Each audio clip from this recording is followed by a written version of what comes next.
देखो class 10 MCQ adaptation package by alpha RPS। ठीक है, चलते क्वेश्चन की ओर।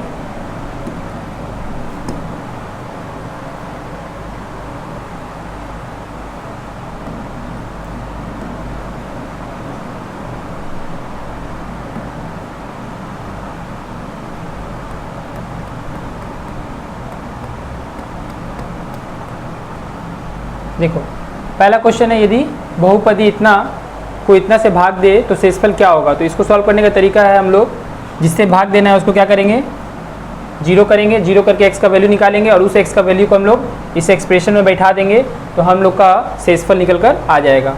तो x माइनस 1 को क्या किए, 0, x का वैल्यू कितना आया 1, इस 1 वाला वैल्यू को इसमें पुट करना है तो x की जगह पर पुट कर देंगे 1 का क्यूब प्लस 4 इंटू 1 का square plus 4 into 1 minus 3। Solve करेंगे कितना आएगा 1, 1 का क्यूब 1, 4 इंटू 1 का स्क्वायर 1 तो 4 आएगा, फिर 4 1 जा 4 माइनस 3, 4 4 8 1 9 में से 3 गया 6। आंसर हो गया ऑप्शन सी। नेक्स्ट 2 नंबर, बहुपद इतना के शून्य क्या है। तो शून्य निकालने के लिए हम लोग क्या करना है, इस एक्सप्रेशन को जीरो करना है। जीरो करके x का जो वैल्यू निकालेंगे वही हम लोग का शून्य होगा। तो एक्सप्रेशन है हम लोग के पास x स्क्वायर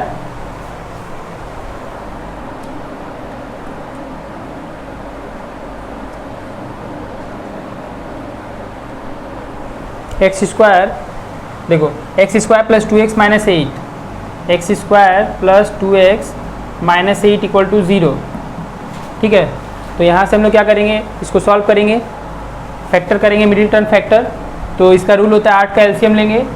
ठीक है, 8 का एलसीएम लेंगे तो हम लोग के पास कितना आएगा, 2 से 4, 2 से 2, इनके हेल्प से कितना लाना है हम लोग को, 2 लाना है। तो 2 दूनी 4, 4 में से 2 घटाएंगे 2 आ जाएगा, x square plus 4x minus 2x minus 8 equal to 0।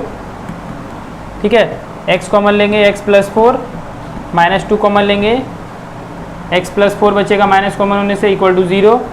अब यहाँ से x प्लस 4 कॉमन ले लेंगे तो यहाँ पर क्या बचेगा, यहाँ पर बचेगा x और यहाँ पर बचेगा माइनस 2 इक्वल टू 0। इधर और करेंगे तो यहाँ से x प्लस 4 को एक बार 0 करेंगे और एक बार x माइनस 2 को 0 करेंगे तो x का वैल्यू निकल कर आएगा माइनस 4, यहाँ से x का वैल्यू निकल कर आएगा 2, माइनस 4 एंड 2 हम लोग का क्या हो जाएगा, शून्य।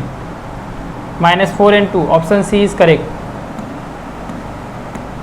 नेक्स्ट है, इतना का संभावित हल क्या है। तो देखो यहाँ से हम लोग को एक ही इक्वेशन दिया हुआ है, इसीलिए हम लोग दूसरा इक्वेशन नहीं है, इसीलिए हम लोग ऑप्शन से ट्राई करेंगे कौन सा संभावित हल होगा। तो ऑप्शन ए पहले सेलेक्ट करेंगे तो x का वैल्यू 1, y का वैल्यू 1, यहाँ पर जब पुट करेंगे तो 0 तो नहीं आएगा, इसीलिए ये नहीं होगा। ऑप्शन बी सेलेक्ट करेंगे तो -3 पुट करेंगे तो -6 आएगा और ये 3 2 जा 6, -6 प्लस 6। देखो ऑप्शन बी जब सेलेक्ट करते हैं तो x का वैल्यू हम लोग -3 चूज़ करते हैं और y का वैल्यू 2 चूज़ करेंगे तो यहाँ से हम लोग का ये -6 आएगा और ये प्लस में 6 आएगा तो इक्वल टू 0 हो जाएगा। तो ऑप्शन हम लोग का ये जो है हल हो सकता है, लेकिन अगर ये हो गया तो अब हम लोग को ऑप्शन चेक करने का जरूरत नहीं है, यही हम लोग का ऑप्शन होगा 3 का बी। ठीक है, नेक्स्ट 1 to 9 6 को हम लोग लिखना है पावर के फॉर्म में, प्राइम फैक्टराइजेशन के पावर के फॉर्म में लिखना है। ठीक है, तो हम लोग 1 to 9 6 का एलसीएम लेंगे और एलसीएम लेकर के उसको पावर के फॉर्म में एक्सप्रेस करेंगे। 2 से कटेगा तो 6 बार में, 2 से 4, फिर 2 से 8, फिर 2 से 3, 2 4, फिर 2 से 1 6 2, फिर 2 से जाएगा 8 1, फिर 3 से लेंगे 2 7, फिर 3 से लेंगे 9, फिर 3 से लेंगे 3। ठीक है, तो यहाँ से आ गया 3 4 बार और 2 भी 4 बार, 2 का पावर 4 और 3 का पावर 4। यहाँ पर ये हो गया हम लोग का आंसर, 2 का पावर 4, 3 का power 4, option C is correct.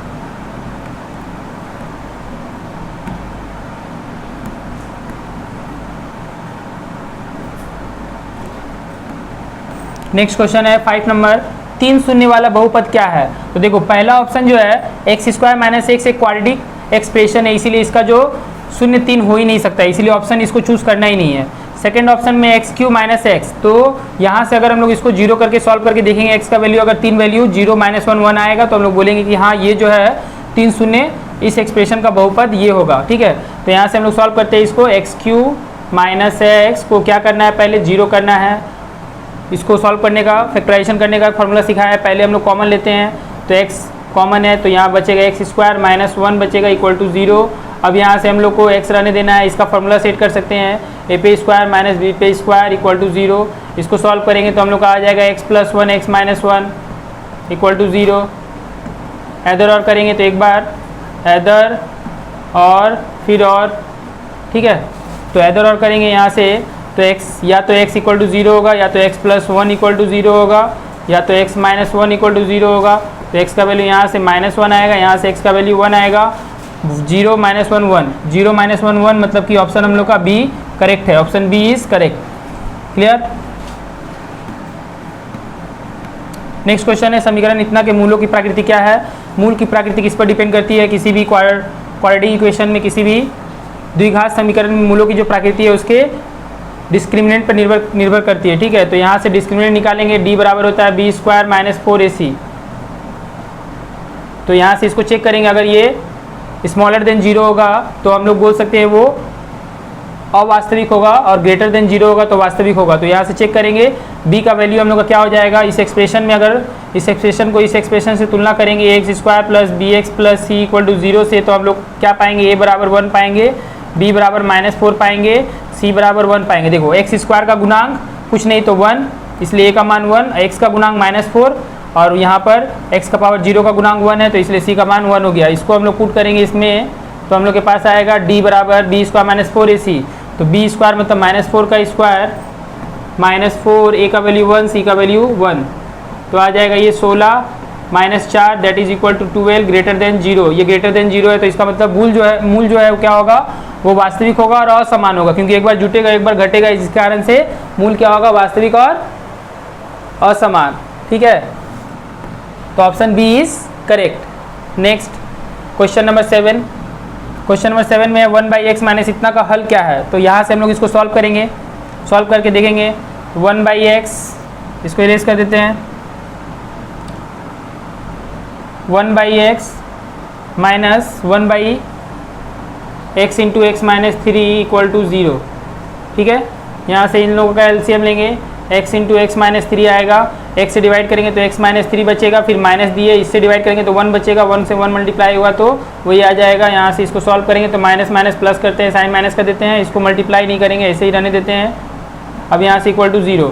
अब गौर करेंगे, यहाँ से हम लोग जब क्रॉस मल्टीप्लिकेशन करते हैं तो इतना इक्वल टू 0 करेंगे। यहाँ से x माइनस 4 इक्वल टू क्या आ जाएगा, x माइनस 4 को इससे मल्टीप्लाई किया, x माइनस 4 इससे इसको इंटू किए तो कितना आ गया 0, तो x इक्वल टू कितना आ जाएगा 4। अब यहाँ से गौर करेंगे, इसको इससे मल्टीप्लाई किए तो 0 आ गया, ठीक है। इसको इससे मल्टीप्लाई किए तो 0 आ गया। x का जो वैल्यू है x का वैल्यू हम लोग 0 नहीं ले सकते हैं, x माइनस 3, x का वैल्यू 3 भी नहीं ले सकते हैं, x का वैल्यू 0 नहीं ले सकते हैं, x का वैल्यू हम लोग 3 भी नहीं ले सकते। क्यों? क्योंकि अगर x का वैल्यू 0 लेंगे तो डिनोमिनेटर में 0 आ जाएगा, डिनोमिनेटर में जब 0 आता है तो उसको हम लोग अनडिफाइंड बोलते हैं, इसीलिए हम लोग x का वैल्यू कभी 0 नहीं ले सकते, x का वैल्यू 3 भी नहीं ले सकते। अगर 3 लेंगे तो 3 माइनस 3 0 हो जाएगा, तब भी ये डिनोमिनेटर 0 हो जाएगा, इसीलिए हम लोग x का वैल्यू 0 भी नहीं ले सकते हैं और x का वैल्यू 3 भी नहीं ले सकते हैं। हम लोग का x का वैल्यू क्या आएगा 4 आएगा, ये तो आने से रहा, ठीक है। तो हम लोग का आंसर क्या होगा सी।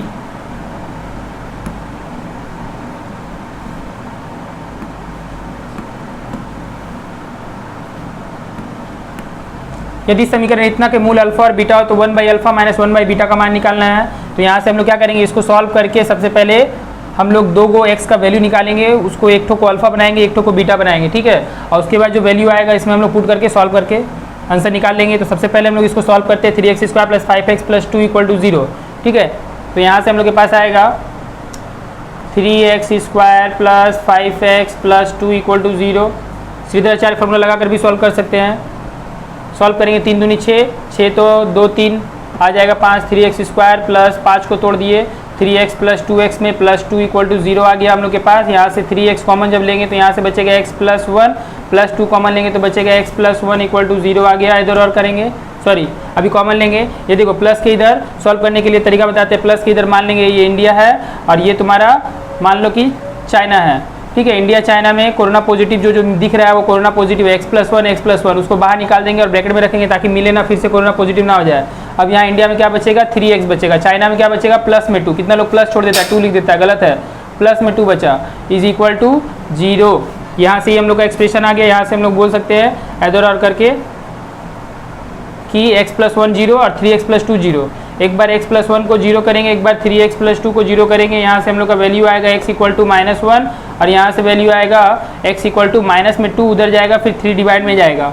तो x का वैल्यू, इसको हम लोग बना देंगे अल्फा और इसको बना देंगे बीटा। गौर से देखो, इसको बना देंगे बीटा, हम लोग इसको भी बीटा बना सकते हैं, उसको भी अल्फा बना सकते हैं, इसीलिए यहाँ दो दो वैल्यू दिया हुआ है। गौर करके देखो, यहाँ पर तुम्हारा दो दो वैल्यू भी है, एक एक वैल्यू भी है, तो दो दो वैल्यू होने के ज़्यादा चांसेस है, क्योंकि एक बार अल्फा को -1 एज्यूम करेंगे और बीटा को -2/3, और एक बार क्या करेंगे, बीटा को मान लेंगे -1, अल्फा को मान लेंगे -2/3। तो इससे क्या होगा, हम लोग का दो को वैल्यू आएगा, डिफर करेगा, ठीक है। तो हम लोग जब अल्फा को -1 और बीटा को जब -2/3 मान करके सॉल्व करेंगे तो 1/अल्फा -1/बीटा का जो वैल्यू आएगा वो कितना आएगा, 1/अल्फा का वैल्यू कितना, -1, ठीक है, माइनस बीटा का वैल्यू कितना, -2/3। तो माइनस माइनस -2/3 पहले लिख दे रहे हैं, फिर इसको सॉल्व करेंगे। अब ये माइनस प्लस -1 और ये माइनस माइनस प्लस और ये एक्सचेंज हो जाएगा 3/2। तो यहाँ से डेढ़ में से एक घटाएंगे तो कितना आएगा, 1/2, हाफ आया। गौर से देखो, हाफ आया। लेकिन अगर जब हम लोग बीटा को -1 मान लेंगे और अल्फा को क्या मान लेंगे, अल्फा को -2/3 मानेंगे, तो हम लोग का वैल्यू क्या आएगा, -1/2। तुम लोग अपने से करना, देख लेना, आएगा -1/2, ठीक है। तो आंसर जो हम लोग का आएगा इतना का, इस एक्सप्रेशन का, वो क्या आएगा, एक बार प्लस में 1/2, एक बार माइनस में 1/2। तो ऑप्शन कौन सा सेलेक्ट करेंगे, ये वाला। समीकरण इतना का लेखा चित्र है, देखो समीकरण दे दिया है, बोला इसका लेखा चित्र किस प्रकार का होगा। तो यहाँ से हम लोग के पास है ax plus B equal to 0। अगर x का वैल्यू निकालना चाहे तो क्या आएगा, ax बराबर आएगा माइनस में b, और यहाँ से x बराबर निकाले तो समझ लो -b/a आ गया। तो x का वैल्यू समथिंग, तो इसको हम लोग डब्बा बना के भी कर सकते हैं, या तो सिंपल समझे तो देखो, ये तुम्हारा x एक्सिस, ये y एक्सिस, ठीक है। तो जब ग्राफ बनाते हैं तो हम लोग क्या करते हैं, x बराबर कुछ दिया हुआ है, जैसे x बराबर 5 दिया हुआ है तो हम लोग क्या करते थे, x में जाते थे 5, 1 2 3 4 5, वहाँ से इस तरह से लंबा खींच देते थे। तो यहाँ पर x बराबर कुछ दिया हुआ है लेकिन निगेटिव में दिया हुआ, तो निगेटिव में दिया तो निगेटिव जाएंगे, 1 2 3 4, मान लो इधर कहीं पर -b/a एक वैल्यू होगा, यहाँ पर जाएंगे। तो यहाँ से हम लोग एक लंबक, एक सीधा लाइन खींचेंगे, यही हम लोग का ग्राफ होगा इसका, ठीक है। तो ये जो लाइन आ रहा है यही इस ग्राफ को रिप्रेजेंट करते हैं, x प्लस बी को। तो ये जो ग्राफ है ये कैसा है, ये y एक्सिस के समानांतर है। तो यहाँ से हम लोग क्या बोलेंगे, x अक्ष के समानांतर कि y अक्ष के समानांतर, तो बोलेंगे y अक्ष के समानांतर होगा। ये जो ग्राफ बनेगा किसके समानांतर बनेगा, जब x का वैल्यू दिया रहता है तो y के समानांतर बनता है, और जब y का वैल्यू दिया रहता है तो x के समानांतर बनता है। तो यहाँ से ये y के समानांतर बना है, तो option B is correct, y अक्ष के समानांतर होगा, ठीक है। नेक्स्ट यहाँ दिया हुआ है, यदि दो बिंदु इतना इतना के बीच की दूरी 5 इकाई है तो x का मान निकालो। 9th क्लास में तुम लोग पढ़ के आया है, फिर से टेल में दे रहा है ये। यदि दो बिंदुओं का बीच का दूरी 5 इकाई है तो हम लोग जानते हैं फॉर्मूला, डिस्टेंस फार्मूला क्या होता है, √x2 - x1 का whole square plus y2 - y1 का होल स्क्वायर। तो इसको मान लेंगे हम लोग x2 और y2, इसको मान लेंगे x1 और y1, ठीक है। इन दोनों पॉइंट को मान लिया। अब यहाँ से हम लोग फॉर्मूला में सेट करेंगे, x2 - x1 मतलब x में से 3 को घटाएंगे, होल स्क्वायर करेंगे, फिर इसमें से इसको घटाएंगे, -7 में से घटाएंगे -3, तो प्लस कर दे रहे डायरेक्ट का होल स्क्वायर। अब वो उसका रूट करेंगे तो हम लोग का डिस्टेंस निकलेगा, ठीक है। कितना बराबर होगा, 5 के, तो बराबर 5 दिया हुआ है, ये डिस्टेंस फार्मूला है। कोई नहीं जानता है तो नोट कर लेना, 9th क्लास में जाके पढ़ लेना, ठीक है। तो ये हो जाएगा तुम्हारा, रूट को उधर करेंगे तो स्क्वायर हो जाएगा। तो यहाँ से आएगा x - 3 का होल स्क्वायर प्लस, इसको सॉल्व करेंगे तो आ जाएगा -4 का होल स्क्वायर, रूट को उधर भेज दिए तो स्क्वायर हो गया था 25। फिर यहाँ से इसको गौर करेंगे, x - 3 का होल स्क्वायर है, -4 का स्क्वायर 16 होता है, 16 को हम लोग लेफ्ट हैंड साइड से राइट हैंड साइड लेकर जाएंगे तो 25 - 16 हो जाएगा, घट कर आएगा 9। अब यहाँ स्क्वायर को उधर जब भेज देंगे तो रूट हो जाएगा, 9 का रूट होगा तो प्लस माइनस में निकालेंगे 3, जब भी रूट से वैल्यू निकलता है प्लस माइनस में। अब -3 को उधर करेंगे तो क्या आएगा, +3 आएगा। तो एक बार प्लस करेंगे, एक बार माइनस करेंगे, जब प्लस करेंगे तो हम लोग के पास 6 आएगा, और जब -3 + 3 लेंगे तो 0 आएगा। आंसर हम लोग का क्या होगा, 6,0, 0,6 है, 2 या 3 है, तो इनमें से कौन सा सेलेक्ट करेंगे, 0,6। कितना बच्चा बोलेगा सर 6,0 आया, गधा है, 0 या 6 या 6,0 दोनों एक ही है, ठीक है। 11 नंबर,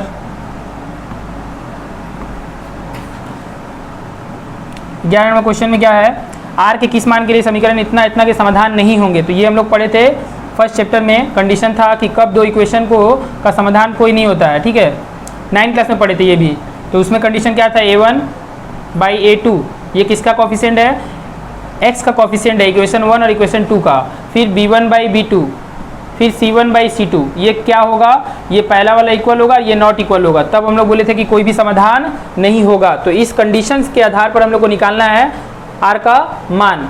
तो यहाँ से हम लोग x का कोफिशिएंट पहला, इसको पहला इक्वेशन बना देंगे, इसको दूसरा इक्वेशन बना देंगे। तो पहला इक्वेशन में x का जो कोफिशिएंट होगा वो a होगा, a1 होगा तो r, a2 हो जाएगा यहाँ से 4 माइनस r, b1 हो जाएगा यहाँ से y का वैल्यू -3 और b2 हो जाएगा यहाँ से -1। y का कोफिशिएंट कितना है, देखो यहाँ पर y का कोफिशिएंट कितना है, -y मतलब कि -1 है। कितना है, -1 है कोफिशिएंट, मतलब गुणांक। तो ये हम लोग ले लिए, इसको नहीं लेना है। यहाँ से हम लोग को सॉल्व करके r का मान निकाल लेना है। क्रॉस मल्टीप्लिकेशन करेंगे, -3 से 4 में गुना करेंगे तो -12, माइनस माइनस प्लस में 3r आ जाएगा, माइनस प्लस क्रॉस मल्टीप्लिकेशन इसका इससे गुना करेंगे तो आ जाएगा -r। इस प्रोसेस को बोलते हैं क्रॉस मल्टीप्लिकेशन। यहाँ से सॉल्व करेंगे 3r, -r को इधर लेंगे तो 3r plus r equal to -12 को उस घर में ले जाएंगे तो +12, फिर ये हम लोग का निकल के आएगा 3r plus r 4r equal to 12। ठीक है, तो r का वैल्यू कितना आया 3, r का value 3, option A is correct. Next ये ऊपर नहीं जाएगा, नेक्स्ट पेज चेंज करना होगा। 12 नंबर इसी में देखो, क्वेश्चन नंबर 12 है, यदि किसी खंबे के धरातल पर छाया की लंबाई, कोई खंबा है ए बी, धरातल ये है, उसकी छाया की लंबाई दिया हुआ है कितना, BC मान लो। छाया की लंबाई कितना है बोला है, छाया की लंबाई उसकी ऊंचाई की √3 गुनी होगी। ऊंचाई को x मानेंगे तो इसका √3 गुना होगा, ऊंचाई का √3 गुना होगा कौन, खंबा का छाया। ठीक है, तो इसका मतलब अगर ये x होगा तो ये √3 गुना x होगा। ठीक है, तो बोल रहा है कि उस समय सूर्य का उन्नयन कोण का मान निकालिए, सूर्य का उन्नयन कोण का मान निकालिए उस समय। तो सूर्य का उन्नत कोण क्या होगा, थीटा मान लेंगे इसको हम लोग। इसको सॉल्व करने का तरीका होता है, जो दिया हुआ है और जो हम लोग को निकालना है उसको लेकर चलते हैं। तो यहाँ पर हम लोग का कंडीशन दिया हुआ है तो इन दोनों कंडीशन को लेकर चलेंगे। ये इस एंगल के लिए परपेंडिकुलर है और ये बेस है, तो हम लोग लेंगे परपेंडिकुलर बाई बेस, मतलब AB बाई BC। यहाँ लिखते हुए लेंगे AB बाई BC। AB को बोल देंगे परपेंडिकुलर है और BC को बोल देंगे क्या है, बेस। तो परपेंडिकुलर बाई बेस हम लोग जानते हैं होता है tan थीटा। थीटा यहाँ पर हम लोग को निकालना ही है, तो यहाँ से AB का मान लेंगे x और BC का मान लेंगे x, √3 गुना करेंगे तो यहाँ से आ जाएगा tan थीटा, x काट देंगे, 1/√3 बचा, तो 1/√3 बराबर हो गया tan थीटा। तो हम लोग जानते हैं tan कितना का वैल्यू 1/√3 होता है, tan 30 का वैल्यू होता है। तो यहाँ से हम लोग इसको लिख सकते हैं क्या,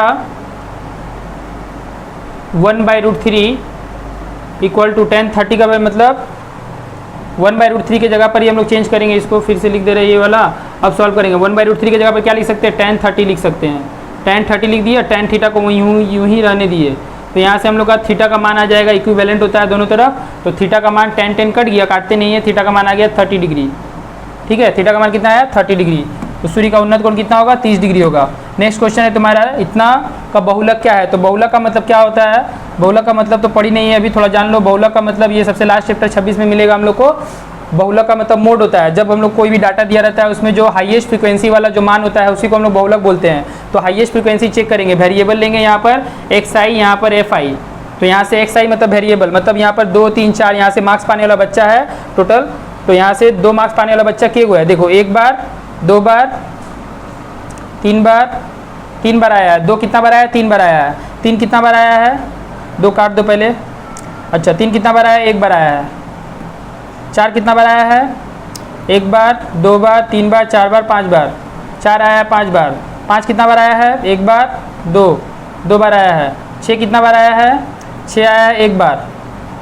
6 आया 1 बार। उसी तरीक़ा से 7 कितना बार आया है, 7 भी आया 1 बार, 8 भी 1 बार, 9 भी 1 बार। 7 भी 1 बार, 8 भी 1 बार, 9 भी 1 बार, तीनों 1 बार आया है। फ्रीक्वेंसी देखो ये वेरिएबल है और इसमें से देखेंगे कौन ज़्यादा बार आया है। तो देखो 4 जो है 5 बार आया है। 4 कितना बार आया है, 5 बार आया है, मतलब 4 मार्क्स पाने वाला बच्चा 5 गो है। तो जो ज़्यादा मार्क्स पाने वाला बच्चा रहता है उसी को मेजोरिटी दिया जाता है और बहुलक मान लिया जाता है। तो बहुलक हम लोग का कौन होगा, 5 बार आया है कौन, 4। तो 4 होगा आंसर हम लोग का, 4। Option C is correct. Next page पे चलते हैं।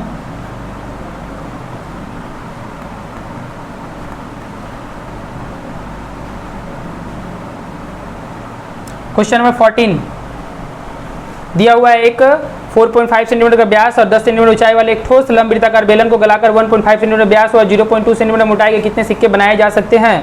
तो यहाँ से हम लोग के पास एक ठोस लंबवृत्ताकार बेलन दिया हुआ है। अब बोला है इसको गलाइए, गला करके तैयार कीजिए क्या, सिक्का। सिक्का भी एक तरह का छोटा बेलन होता है। सिक्का भी क्या होता है, एक तरह का बेलन ही होता है। ठीक है, छोटा होता है, छोटा मोटा। ठीक है, तो यहाँ से इसको गलाना है, गला करके ये सिक्का तैयार करना है, तो कितना सिक्का तैयार होगा इसको गलाने के बाद यही बताना है। तो हम लोग सिक्कों की संख्या निकालना है, तो इसलिए लिखेंगे number of coins equal to इसका जो वॉल्यूम है, इसको गलाएंगे तो यहाँ पर मान लेंगे कि x को सिक्का तैयार होगा, तो x को सिक्का तैयार होगा, तो x को सिक्का का जो आयतन होगा वही इस ठोस बेलन के आयतन के बराबर होगा। तो यहाँ से हम लोग क्या करेंगे, नंबर ऑफ कॉइन्स निकालने के लिए इसका जो आयतन है उसमें से डिवाइड कर देंगे x को सिक्का, एक सिक्का के आयतन से। तो यहाँ से इसका ठोस बेलन का आयतन, ठोस बेलन का आयतन को भागा देना है किससे, एक सिक्का के आयतन से, 1 कॉइन का आयतन। तो यहाँ से ठोस बेलन का आयतन कितना हो जाएगा, इसका आयतन निकालने के लिए पाई आर स्क्वायर एच बेलन का फॉर्मूला होता है आयतन का। तो पाई का मान, पाई आर कैपिटल ले लेते हैं, कैपिटल एच ले लेते हैं, इसका पाई स्मॉल आर ले लेते हैं, स्क्वायर स्मॉल एच ले लेते हैं, पाई से पाई काट देते हैं। कैपिटल आर का मान इसका दिया हुआ है 4.5 सेंटीमीटर व्यास, तो अर्धव्यास लेने के लिए 4.5/2, स्क्वायर है तो स्क्वायर। हाइट का मान कितना है, हाइट का मान है 10 सेंटीमीटर, तो 10 सेंटीमीटर हो गया ये। और नीचे आ गया स्मॉल आर का मान दिया 1.5 सेंटीमीटर व्यास, तो 1.5 का हाफ कर देंगे, स्क्वायर है तो स्क्वायर कर देंगे, इनटू हाइट, इसका हाइट कितना है, मोटाई उसका हाइट बन जाएगा 0.2 सेंटीमीटर। इसको सॉल्व करेंगे तो 4.2 दो बार लिखेंगे, 4.2, 4.5 और 2 का स्क्वायर करेंगे तो आएगा 4, इधर से 10 और ये 1.5 नीचे ही रहेगा, 2 ऊपर चला जाएगा। तो 1.5 का स्क्वायर करेंगे तो 1.5 दो बार, और ये देखो 2 का स्क्वायर है ना, ऊपर चला जाएगा, 4 ऊपर बन जाएगा, और ये 0.2 ऐसे ही रहेगा, 0.2 नीचे ही रहेगा। इसको सॉल्व कर लेंगे, 4 से 4, 15 से 3 बार में, पॉइंट से पॉइंट कट चुका है, 15 से 3 बार में, ठीक है। 2 को काटने के लिए यहाँ पर एक 0 दे देंगे, पॉइंट को काटने के लिए पॉइंट खत्म। तो यहाँ से हम लोग काट सकते हैं 2 से 5, 5 बचा, 10 बचा, 3 3 3 3 9, 9 5 45, 45 इंटू 10, तो हम लोग का मान आ गया 450, 450 कॉइन बनेगा, ठीक है। कितना बनेगा कॉइन, 450। क्वेश्चन नंबर 15 बोला है ओ केंद्र वाले वृत्त के बाहरी बिंदु P, ओ केंद्र वाला एक वृत्त है, इसके बाहर एक बिंदु P है, ओ केंद्र वाला वृत्त, P केंद्र वाला, P बाहर एक बिंदु। बोला है P से 2 स्पर्शक PR और PS, 2 स्पर्शक खींचे गए हैं, PR और PS, PR और PS।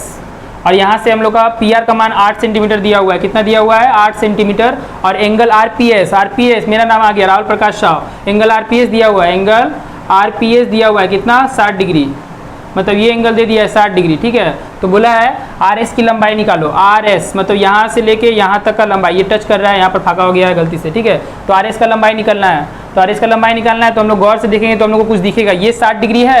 और हम लोग एक थ्योरम पढ़े हैं कि किसी भी वृत्त के बाहर स्थित बिंदु से जो स्पर्शक खींचा जाता है, दोनों स्पर्शक की लंबाई बराबर होती है, और इसको मिला देने से एक त्रिभुज बन जाता है। और ये दोनों भुजा बराबर है, तो जिस त्रिभुज का 2 भुजा बराबर उसका 2 कोण बराबर, तो ये दोनों कोण बराबर है, और ये 60 पहले से है, तो बचा हुआ हम लोग के पास एक त्रिभुज में तीनों कोण 180 होता है, तो ये 60 हो गया, तो बचा हुआ 120, तो इसका मतलब ये भी 60 होगा और ये भी 60 होगा, इसका मतलब ये तीनों एंगल सेम हो गया। तो ये त्रिभुज क्या हो गया, ये एक समबाहु त्रिभुज हो गया, 60 60 60, इसका मतलब तीनों भुजा समान होगा, इसका मतलब तीनों भुजा समान होगा, तो ये 8 है तो ये भी 8, ये भी 8 होगा, मतलब ये 8 सेंटीमीटर है तो ये भी 8 सेंटीमीटर है और ये भी 8 सेंटीमीटर है। तो हम लोग का RS का मान कितना निकल गया, 8 centimetre. Option B is correct. Next question number 16 में बोला है YH के सरल रेखा इतना का कटान बिंदु कितना होगा। देखो यहाँ पर एक इक्वेशन दिया हुआ है और बोला YH के साथ, ये XH, ये YH, बोला YH के साथ इस इक्वेशन का कटान बिंदु क्या होगा।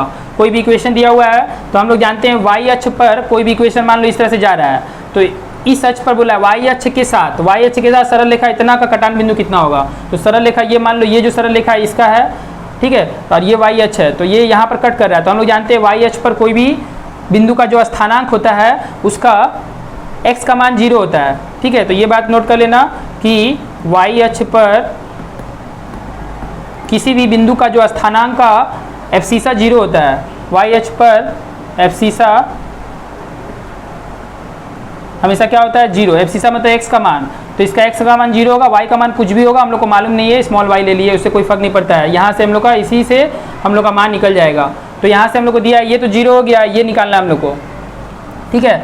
तो यहाँ से हम लोग क्या करेंगे, इस इक्वेशन में x का मान 0 करेंगे, y का मान जो आएगा वही हम लोग का ये y का मान निकल जाएगा, ठीक है। x का मान 0 कर देंगे, तो यहाँ से दिया हुआ है px प्लस qy बराबर r, तो x का मान 0 करेंगे तो ये भैया खत्म, बचा qy बराबर r, हम लोग को y का मान निकालना है, तो आगे r बाई क्यू, इसका मतलब y का मान r बाई क्यू, यहाँ पर ये जो स्थानांक हो गया वो कितना हो गया 0,r/q, ठीक है 0,r/q, 0,r/q।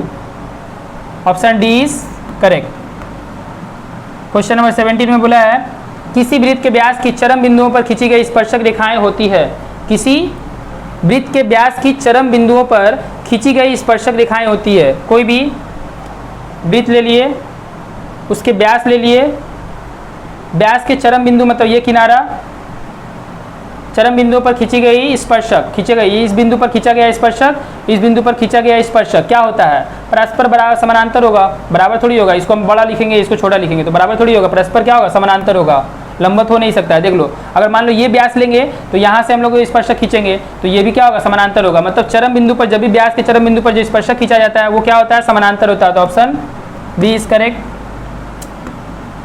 18 नंबर बोला इतना में से 35 को गायब कर दे तो मध्यक की वृद्धि क्या होगी। देखो ये सब सवाल तुम लोग को समझ में अभी ना आया क्योंकि तुम लोगों ने चैप्टर नहीं पढ़ा है, लेकिन फिर भी एमसीक्यू का पैकेज आ गया है तो सॉल्व करना तो जरूरी है, इसलिए थोड़ा सा शॉर्टकट में बताते हैं, गौर से देखना। मध्यक जो होता है वो मध्यक क्या होता है, तुम्हारा मध्यक निकालने का तरीका होता है सबसे पहले जो डाटा दिया रहता है उसको हम लोग इंक्रीजिंग ऑर्डर में सजाते हैं। तो यहाँ पर इंक्रीजिंग ऑर्डर में सजाया हुआ है, कुछ करने का जरूरत नहीं है। अब मध्यक का मतलब होता है जो बीच में, जो काउंटिंग से जो बीच में आता है वही हम लोग का मध्यक बन जाता है। तो इसको काउंट करेंगे कौन बीच में आ रहा है। तो यहाँ पर टोटल नंबर 1 2 3 4 5 6 7 8 गो बच्चा है यहाँ पर, ठीक है। इसमें से बीच वाला बच्चा कौन सा होगा, अगर इधर से 3 रखे इधर से 3 रखे तो यहाँ से बीच में आ गया 36 और 37। देखो 3 इधर से खत्म 3 इधर से खत्म तो 36 और 37 बीच में आ गया। तो अब 36 37 को लेंगे, 2 को बीच में आ जाएगा तो किसको लेंगे, दोनों झगड़ा करेगा तो दोनों को नहीं लेकर के उन लोगों का औसत को लेंगे। 36 37 के बीच में क्या आता है, तो 36 और 37 के बीच में 36.5 आता है, एवरेज में निकालेंगे तो 36.5 आ जाएगा। तो 36.5 जो आया हम लोग का क्या आया, पहले जो है पहले मध्य कितना था 36.5, पहले मध्य कितना था 36.5, ठीक है। अब बोल रहा है कि 35 को गायब कर दीजिए, 35 को भगा दीजिए, ये 35 जो है ना यहाँ से गायब कर दीजिए तब मध्यक निकालिए। जब 35 को गायब कर देंगे तो हम लोग के पास नंबर जो बचेगा इंक्रीजिंग ऑर्डर में वो क्या बनेगा 30 34 36 37 38 39 40, 30 34 35 गायब है 36 37 38 39 एंड देन 40। अब यहाँ से मध्यक निकालेंगे तो गौर से देखेंगे 3 इधर से 3 इधर से, बीच में कौन है 37। तो पहले मध्यक था हम लोग का 36.5, अब मध्यक कितना हो गया 37, नया मध्यक कितना हो गया 37। तो नया मध्यक में से पुराना मध्यक को घटा देंगे तो निकल जाएगा वृद्धि। कितना वृद्धि हुआ 0.5 का वृद्धि हुआ है, घटाना सभी को आता है, 0.5 का वृद्धि हुआ है। तो आंसर क्या लिखेंगे 0.5, 0 लगाया जाता है पॉइंट को दर्शाने के लिए। नेक्स्ट क्वेश्चन नंबर 19 है, बोला यदि ठोस लंबवृत्तीय बेलन, ठोस लंबवृत्तीय शंकु, ठोस गोले की त्रिज्या और ऊंचाई समान हो। देखो एक ठोस लंबवृत्तीय बेलन है, एक शंकु है और एक ठोस गोलक है, ठीक है, ठोस गोलक है। बोला है उसके गोले की त्रिज्या और ऊंचाई समान है, त्रिज्या और ऊंचाई समान है, त्रिज्या मतलब रेडियस और ऊंचाई का मतलब हाइट समान है। तो बोल रहा है उसका आयतन का अनुपात कितना होगा। तो इसका आयतन बराबर फॉर्मूला होता है पाई आर स्क्वायर एच, इसका आयतन वाला फॉर्मूला होता है 1/3 पाई आर स्क्वायर एच, इसका आयतन वाला फॉर्मूला होता है 4/3 पाई आर क्यूब, ठीक है। तो यहाँ से ऊंचाई और त्रिज्या क्या है समान है, तो यहाँ से h का मान h बराबर r लिख सकते हैं। h बराबर r लिखेंगे तो ये भी बन जाएगा पाई आर क्यूब और ये भी बन जाएगा 1/3 पाई आर क्यूब और ये तो 4/3 पाई आर क्यूब है ही, ठीक है। तो यहाँ से हम लोग क्या करेंगे pi r cube pi r cube pi r cube काट देंगे, अनुपात निकाले बीच में अनुपात रहेगा। तो यहाँ से यहाँ पर 1 बचा, यहाँ पर 1/3 बचा और यहाँ पर कितना बचा 4/3। इसको जब सॉल्व करेंगे तो डिनोमिनेटर हटाने के लिए 3 3 है, इसका नीचे कुछ नहीं है, 3 3 का लसा लेंगे 3 3 से सबको गुना कर देंगे।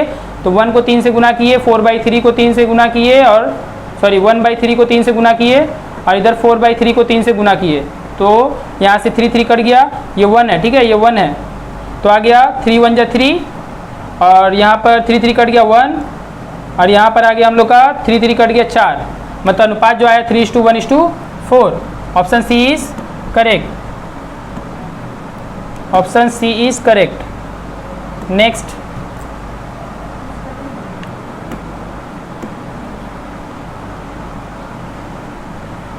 ये हो गया था